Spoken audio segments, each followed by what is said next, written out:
C'est une mission qui rassemble l'équipe du programme PADAM et le FIDA, qui sont les partenaires avec le ministère de l'Agriculture, de l'Élevage et de la Pêche, qui sont les partenaires de Sens et des Essors et de vous tous pour développer les filières maïs et puis aussi manioc.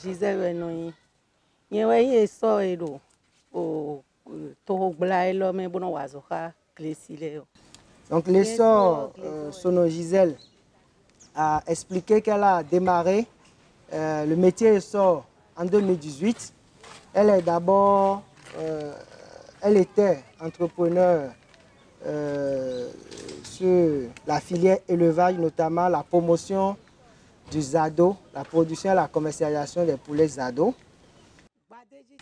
Dans le cadre des activités PADAM, ce qui a été déjà fait ici dans le village de Samionta, il s'agit essentiellement du partage de vision sur les activités PADAM avec les différents acteurs, notamment les producteurs, les transformatrices. Ces producteurs transformatrices ont effectué une visite d'échange auprès d'autres groupements, auprès d'autres groupes de confiance pour mieux partager les expériences sur la dynamique du groupe de confiance et la production du maïs. Vu que sur PADAM, elle est uniquement beaucoup plus en relation avec Samionta, elle a souhaité en tout cas étendre cette dynamique-là auprès des autres groupes de confiance qui avaient déjà bénéficié de crédits intrants l'année passée pour asseoir également ces mêmes activités en lien avec PADAM et avec l'appui des équipes de Sens Bénin. Au moment où il n'y avait pas une collaboration dans le réseau BES, si on peut le dire ça en griffe, comment ils étaient et aujourd'hui, comment ils se trouvent, comment ils espèrent, quelles sont leurs attentes. Elle a démarré la relation avec l'essor en 2018 par l'intermédiaire d'un autre groupe de confiance qui est installé à Tegon parce que l'essor n'avait pas de relation avec les producteurs de son village. Et c'est parti du fait qu'il a remarqué qu'il y avait un dispositif mis en place par l'essor au niveau de certains villages pour l'approvisionnement en intrants de qualité et également le préfinancement de la campagne. Et ce qu'il a le plus apprécié, en tout cas, c'est le fait de pouvoir accéder désormais aux intrants de qualité parce qu'habituellement, ils s'approvisionnaient sur le marché et éprouvaient les difficultés en tout cas pour le financement de sa campagne.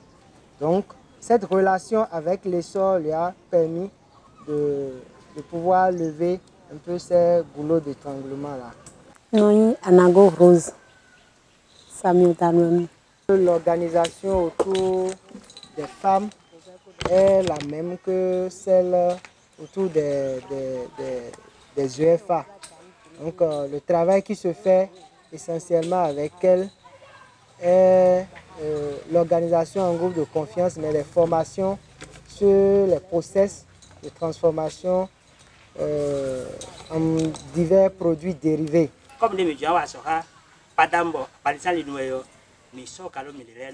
mieux assurer le travail, ils ont décidé d'identifier au sein des producteurs volontaires 12 producteurs volontaires avec qui l'expérience a démarré. Et actuellement, il y a un autre groupe qui est en construction, mais qui n'est pas encore officiellement en relation avec l'essor. Et donc, autour, à l'interne, ce qui se fait, c'est qu'ils ont désigné en fait des responsables qui ont pour mission d'évaluer les besoins en entrant des différents membres et de pouvoir faire le feedback régulier de leurs besoins, de leurs difficultés à l'essor. Et les femmes, elles sont au nombre de 10 à être en relation avec l'essor pour les questions de transformation. La première dit quand est-ce qu'elle a créé l'essor.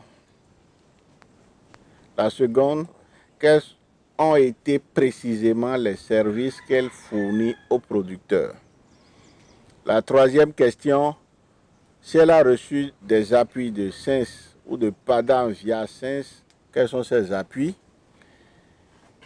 La quatrième question, quels sont les problèmes rencontrés jusqu'à présent par cet essor dans la mise en œuvre des relations d'affaires et dans l'exécution des activités de façon générale? Voilà les questions posées par un membre de l'équipe de mission. Nous souhaiterions bien qu'elle apporte des clarifications à cela. C'est en 2018 que j'ai intégré, que je suis ESSO, 2018. Ben, j'avais bien notifié qu'en 2018, je n'avais pas fait grand-chose. J'ai mis 2018 pour m'approprier vraiment de l'outil, des outils du métier ESSO. Service fourni. Service. Bon, par l'intermédiaire de SENS, les producteurs ont reçu des formations. Il y a eu des séances de formation sur les itinéraires techniques en agriculture, et sur les itinéraires techniques culinaires, sur les différents dérivés du soja.